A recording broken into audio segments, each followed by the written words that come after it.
샬롬 할렐루야. 창세기 1장 26절에서 31절이요. 하나님이 이르시되 우리의 형상을 따라 우리의 모양대로 우리가 사람을 만들고 그들로 바다의 물고기와 하늘의 새와 가축과 온 땅과 땅에 기는 모든 것을 다스리게 하자 하시고, 하나님이 자기 형상 곧 하나님의 형상대로 사람을 창조하시되 남자와 여자를 창조하시고, 하나님이 그들에게 복을 주시며 하나님이 그들에게 이르시되 생육하고 번성하여 땅에 충만하라. 땅을 정복하라. 바다의 물고기와 하늘의 새와 땅에 움직이는 모든 생물을 다스리라 하시니라. 하나님이 이르시되 내가 온 지면에 씨 맺는 모든 채소와 씨 가진 열매 맺는 모든 나무를 너희에게 주노니 너희의 먹을거리가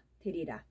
또 땅의 모든 짐승과 하늘의 모든 새와 생명이 있어 땅에 기는 모든 것에게는 내가 모든 푸른 풀을 먹을거리로 주노라 하시니 그대로 되니라.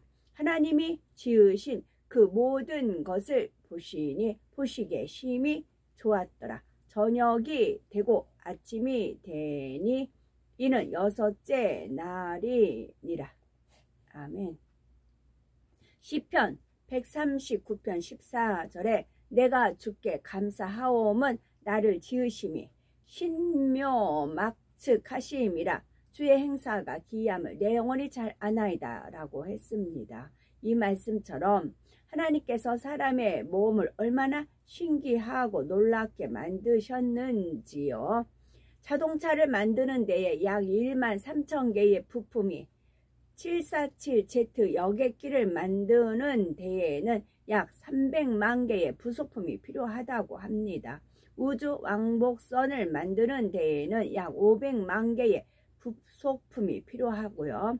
인간의 몸은 60조 개 이상의 세포로 이루어졌습니다. 성인의 경우 뼈의 개수가 206개이고요. 인간의 뼈는 화강암보다 강해서 성냥감만한 크기로 10톤을 지탱할 수 있는데 이는 콘크리트보다 4배 강한 것이지요. 뼈의 조직은 끊임없이 바뀌어서 7년마다 한 번씩은 몸 전체의 모든 뼈가 새로워지는 셈입니다. 피부의 넓이는 어른 남자의 경우 1.9제곱미터, 여자의 경우는 1.6제곱미터입니다. 한 평은 3.3제곱미터이고요. 피부는 끊임없이 벗겨지고 새롭게 생성되어 4주마다 완전히 새 피부로 바뀌지요. 우리는 천연의 완전 방수 가죽옷을 한 달에 한 번씩 갈아입는 것입니다. 인체의 혈관 길이를 모두 합하면 약 12만 킬로미터이고요. 이는 경부 고속도로를 144번 왕복할 수가 있고 지구를 3바퀴 돌 수 있는 길이입니다. 여기서 우리는 몸이 천연 완전 방수 가죽옷을 입었다 이렇게 표현이 있잖아요. 수박 같은 경우도 참 신기하잖아요. 수박 그 껍질이 그 비라든가 그 햇볕 같은 거 다 해가지고 그 안에는 시원하고 달콤한 그 맛을 그대로 유지하게끔 또 빨간색으로 그렇게 창조를 하신 그런 하나님께 영광을 돌릴 수밖에 없습니다. 한 번은 그 이스라엘에서 나오는 그 석류 있죠. 거기 뭐 석류 이렇게 나무들이 많이 있더라고요. 그래서 구약에도 보면 제사장 옷을 석류로 이렇게 모양을 만드는 그런 표현도 있잖아요. 그래서 하나님께서 한 번은 그러세요. 이스라엘의 석류 속은 빨갛잖아요. 씨도 많아요. 그거는 예수 그리스도 피를 상징하는 거다. 이제 그러시더라고요. 석류가 쩍보기엔 빨갛다. 진짜 이렇게 피가 선홍빛 그런 피라고 하죠. 빨간 피죠. 우리나라는 수박이라고 그러시더라고요. 우리나라는 수박을 쫙 뻐개했을 때 가운데 빨간 씨도 지금은 씨 없는 수박 나오죠. 전엔 씨도 많았잖아요. 그래가지고 이스라엘은 석류, 우리나라는 수박. 그렇게 주 예수 그리스도의 보혈의 피를 그렇게 이제 의미를 담아서 그렇게 하나님께서 만드셨다. 그런 이제 은혜를 주신 바가 있어요. 그래서 수박을 대할 때마다 늘 새로워요. 그런 은혜가 있고 또 이제 석류 대할 때 보면 또 그런 거 그런 은혜가 또 있고 하나님께서 알려주신 거기 때문에 더 그렇습니다. 오, 재밌네요. 수박 거꾸로 하면 박수 치죠. 우리 박수. 그것도 문제네요. 눈꺼풀은 한번 깜빡하는데 걸리는 시간은 40분의 1초라고 합니다. 사람은 1분에 평균 15번, 1시간에 900번 깜빡거립니다. 눈 깜빡임은 눈을 보호하고 각막을 매끄럽게 하지요. 신명기 32장 10절에 하나님께서 자기 백성을 자기 눈동자같이 지키신다 했습니다. 시편 17편 8절에는 자신을 눈동자같이 지켜주시라고 하나님께 간구하는 다윗의 기도도 나오죠. 눈에 먼지가 들어가려고 하면 눈꺼풀이 재빨리 내려와서 눈동자를 보호하듯이 아버지 하나님은 믿음의 자녀들을 이렇게 지켜주시는 분이시죠. 예를 들어서 대형 교통사고가 날 수 있는 매우 급박하고 위험한 순간에도 천사를 통해서 재빠르게 역사하십니다. 얼마나 신속하게 역사하시는지 지켜주시는지 체험한 분들은 느끼시고 아실 것입니다. 잠언 7장 2절에 내 명령을 지켜서 살며 내 법을 네 눈동자처럼 지키라 말씀했습니다. 하나님의 법을 눈동자처럼 지키라고 하셨죠. 불법이라고 판단될 때는 재빠르게 돌아서고 미혹하는 세상의 것이 밀려올 때는 그런 것에 틈탈 시간이 없도록 재빠르게 마음의 눈꺼풀을 닫아야 하는 것입니다. 마음이요, 마음의 눈꺼풀을 닫아야 되는 것입니다. 그래서 1분 2초라도 아니 40분의 1초라도 세상의 것이 틈타지 못하도록 해서 항상 하나님 말씀 안에 거해야 됩니다. 코는 2개의 콧구멍은 3시간에서 4시간마다 그 활동을 교대합니다. 즉 한쪽 콧구멍이 냄새를 맡는 동안 다른 하나는 쉬는 것이죠. 또 인간의 혀에는 맛을 알아내는 위세포가 약 9,000개 이상이 있답니다. 귀에는 소리의 진동을 받아들이는 기관이 고막, 귀청이 있습니다. 이 고막에서는 고약한 냄새가 나지요. 그래서 작은 곤충이나 벌레가 귀 속으로 들어가도 그 냄새 까닭에 귀 속을 상하게 하지 못합니다. 인체의 내부를 한번 살펴보면요. 먼저 폐는 약 3억에서 5억 개의 폐포가 있는데 폐포를 모두 넓게 편다면 70 내지 100제곱미터가 됩니다. 21평에서 30평이랍니다.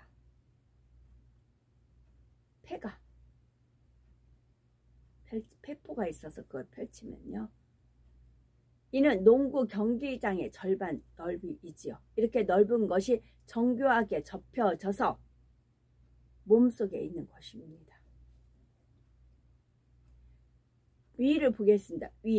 위에서 분비되는 위산은 아연을 녹일 정도의 강한 산소입니다. 만일 사람의 위에 이 위산만 분비된다면 위벽은 금세 상하고 말지요. 그런데 사람의 위에는 점액층에 의한 점막 방어 장치도 있고 알칼리성 분비물도 분비되어 위산을 중화시키므로 위벽이 녹는 것을 막아줍니다. 그럼에도 위벽의 세포들은 계속 새로운 세포로 대치하는데 3일마다 위벽 전체가 새로 바뀐다고 합니다. 심장을 살펴보면 심장은 1분 동안 심장을 통과하는 피의 양은 1분 동안 심장을 통과하는 피의 양은 약 4.7리터 정도라고 합니다. 우리가 2리터짜리 페트병을 생각해 보면 우리 심장이 얼마나 빠르게 피를 펌프질하고 있는지 알 수가 있습니다. 이렇게 심장에서 품어져 나온 피가 몸을 한 바퀴 돌아서 심장으로 돌아가는 데는 약 46초가 걸립니다. 사람이 가진 피의 양은 몸무게에 비례합니다. 체중 1kg당 피의 양은 약 80ml로 체중이 60kg라면 4.8리터의 피를 가지고 있습니다. 피의 주요 성분인 적혈구는 골수에서 매 초마다 2만 개씩 생성됩니다. 소와 경로를 살펴보면 입에서 항문까지는 약 8.5m입니다. 그 중에서 대장은 약 1.5m이고 소장이 6m로 가장 길지요. 인간은 위의 50% 이상, 간의 70에서 80%, 신장과 폐의 한계를 떼어내도 살 수 있다고 합니다. 참고로 정상적인 손톱은 한 달에 약 3mm 정도 자라는데 중지의 손톱이 가장 빨리 자라고 새끼 손가락의 손톱이 가장 천천히 자랍니다. 인체의 신비를 얘기하자면 이 밖에도 굉장히 많지요. 하나님께서는 사람을 지으실 때 이처럼 신묘막측하게 만드셨지요. 하나님께서는 사람을 이렇게 만드시고 26절에 그로 바다의 고기와 공중의 새와 육축과 온 땅과 땅에 기는 모든 것을 다스리게 하자라고 하셨습니다.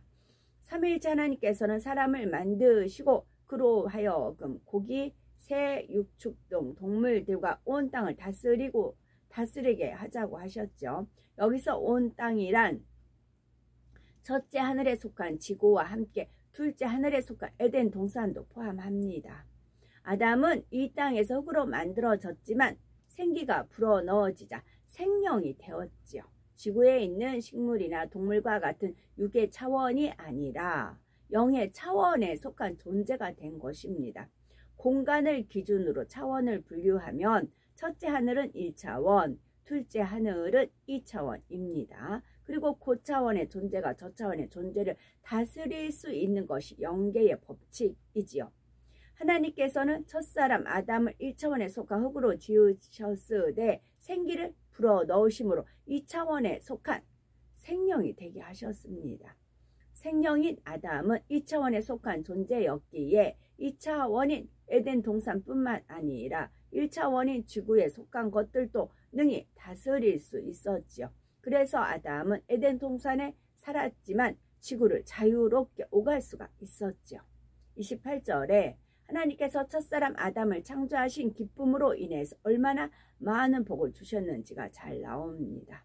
하나님이 그들에게 복을 주시며 그들에게 이르시되 생육하고 번성하여 땅에 충만하라, 땅을 정복하라, 바다와 고기와 공중의 새와 땅에 움직이는 모든 생물을 다스리라 하시니라 말씀하셨습니다.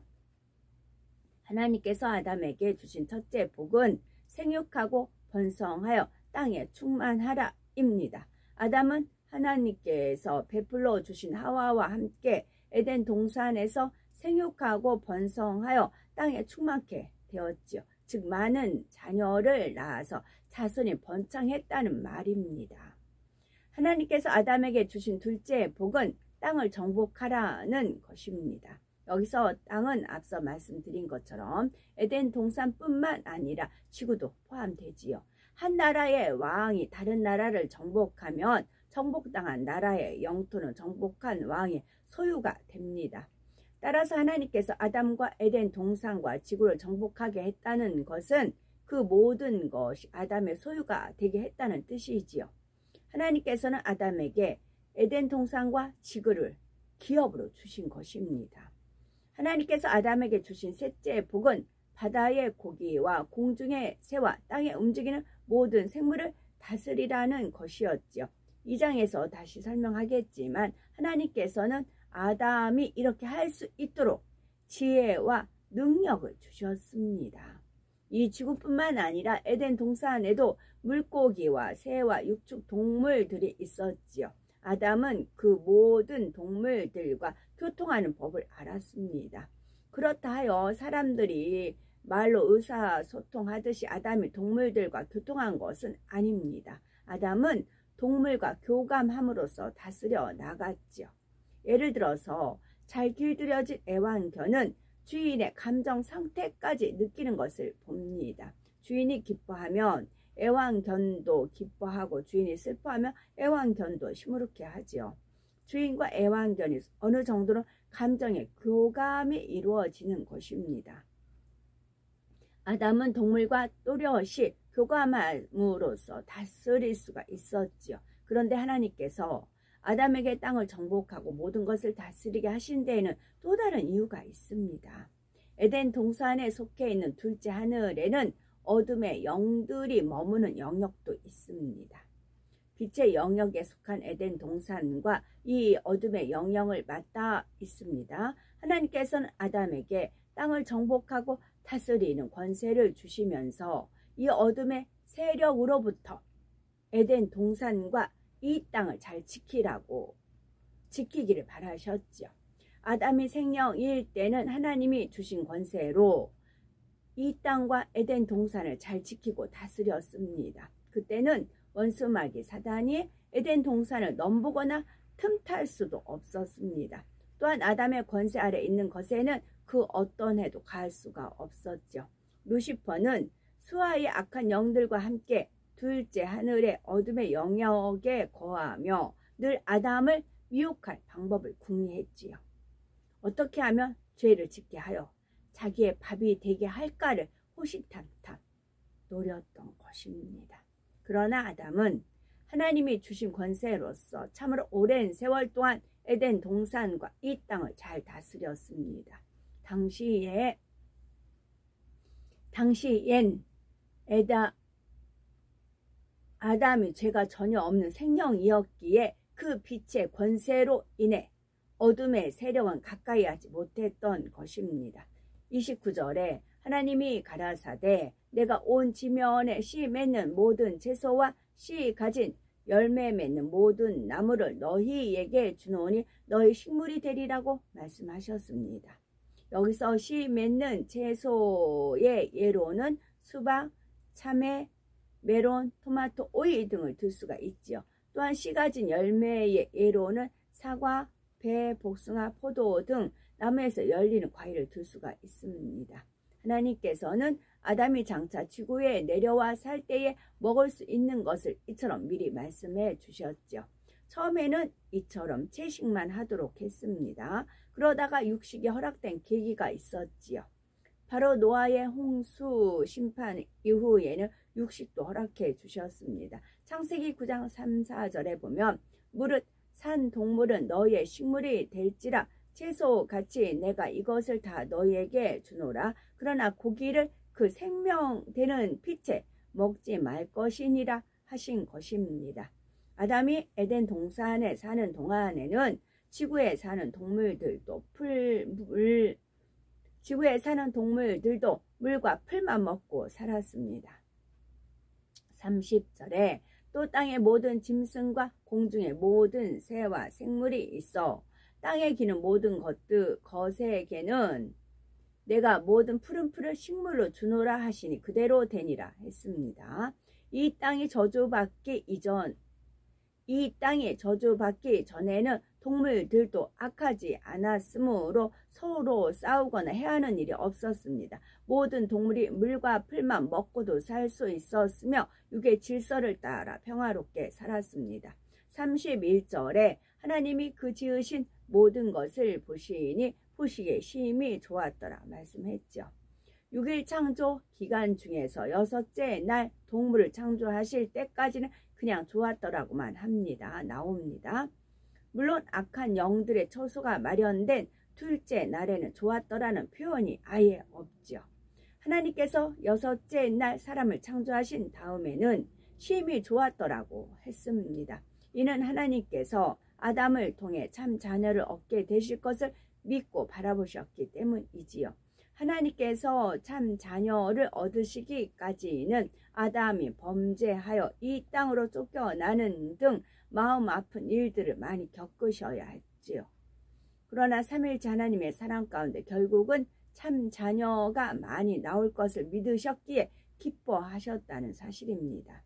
하나님께서는 인간 경작을 통해 온 영에 이른 첫 열매로 에녹이 나왔을 때 어떻게 하셨습니까? 창세기 5장 24절에 에녹이 하나님과 동행하더니 하나님이 그를 데려가심으로 세상에 있지 아니하였더라 했습니다. 이에 대해서 히브리서 11장 5절에 믿음으로 에녹은 죽음을 보지 않고 옮기웠으니 하나님이 저를 옮기심으로 다시 보이지 아니하니라. 저를 옮기기 전에 하나님을 기쁘시게 하는 자라 하는 증거를 받았느니라 했습니다. 에녹이 온영으로 들어가자 하나님께서는 너무나 기뻐하셨고 늘 동행해 주셨지요. 그러시고도 더 가까이 두고 싶으셔서 당시로서는 청년의 나이에 해당하는 에녹을 산채로 천국으로 이끌어 올리셨습니다. 이처럼 아버지 하나님께서는 온영을 이룬 참 자녀를 기뻐하십니다. 그러므로 우리도 꼭 온영을 이루어서 참 자녀의 반열에 이루어야 되겠죠. 아버지 하나님께서는 우리 모두가 그렇게 되기를 바라시면서 온전한 사랑 가운데 기다리고 계십니다. 우리가 온영을 이루는 데는 가는 길을 알면 되는 거죠. 수학을 아무리 어려운 수학도 그 공식에 대입하면 다 풀립니다. 그렇게 되어 있죠.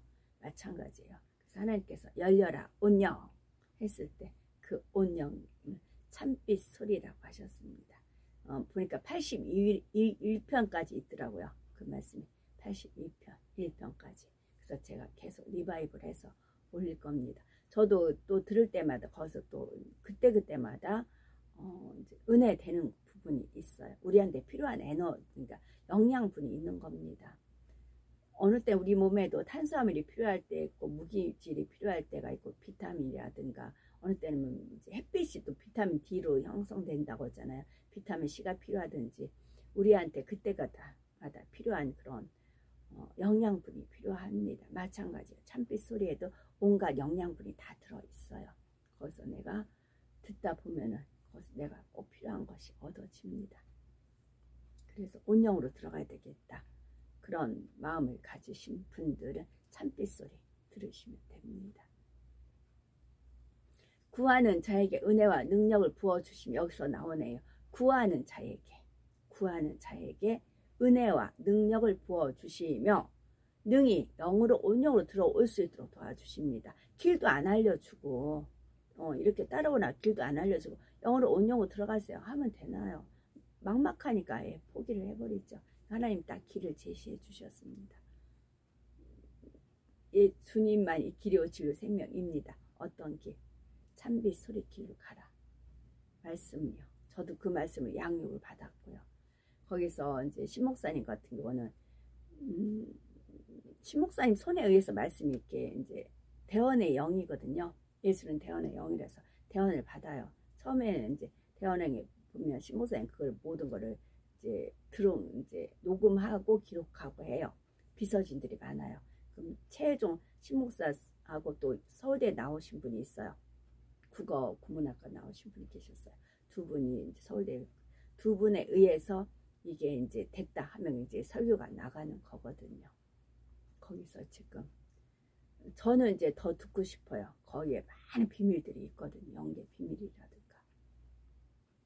저도 더 듣고 싶은데 제가 해보니까 81편까지 있더라고요.